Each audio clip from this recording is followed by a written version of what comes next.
shortage. Essential imports of fuel, food and medicine have been limited. Soaring inflation is expected to hit 70% in the coming months, heaping hardship on the population. The situation comes after the global health crisis hammered the tourism-reliant economy and has been exacerbated by factors including huge government debt and rising oil prices. But many blame the country's decline on economic mismanagement by Rajapaksa, and largely peaceful protests since March have demanded his resignation.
So there is a huge political revolution in Sri Lanka currently. You see the videos are trending.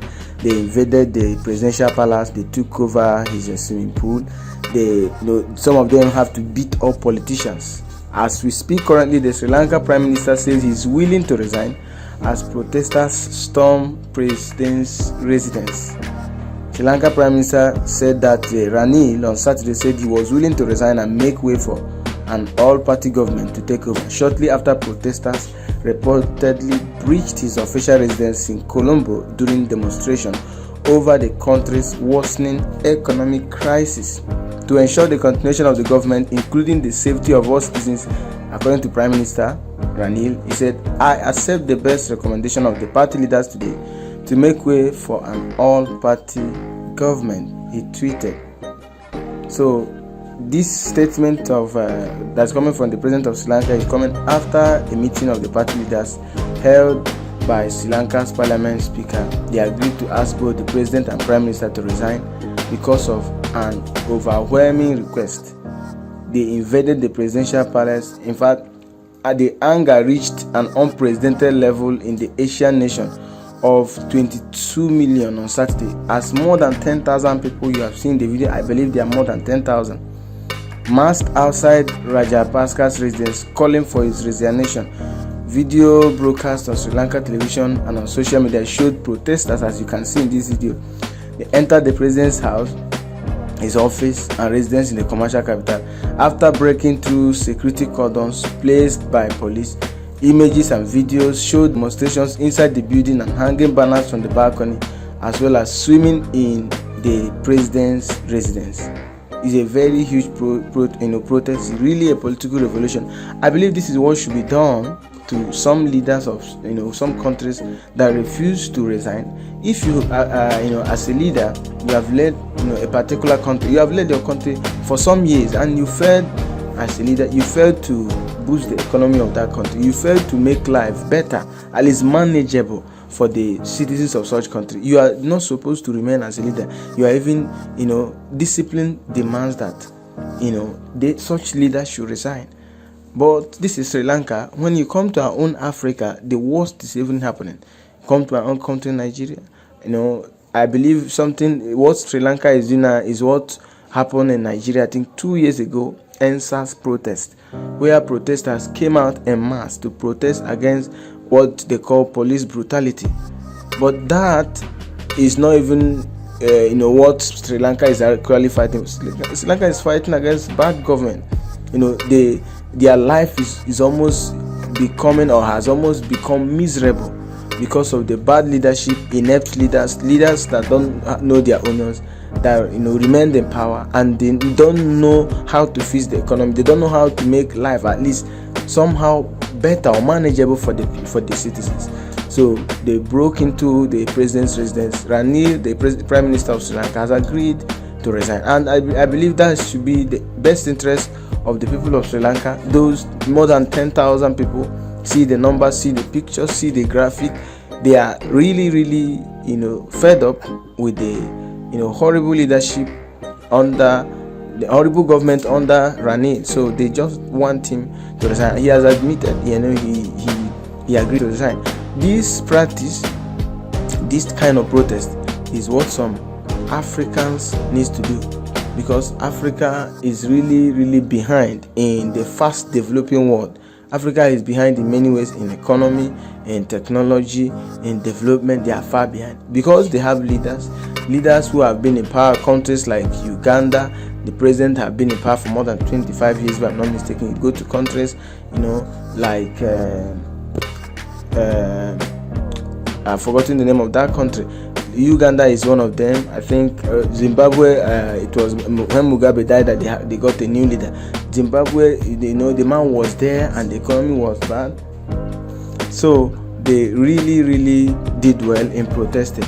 And I believe the person that will assume power and that will take the position, or that will start leading Priyanka, maybe their new prime minister, should be able to know what the people need, should be able to know what it means to lead a country in the Asian nation Sri Lanka, and they should be expecting a reprisal attack or even retribution from the people should they fail to lead, just like Prime Minister Ranil did. So that's it, guys.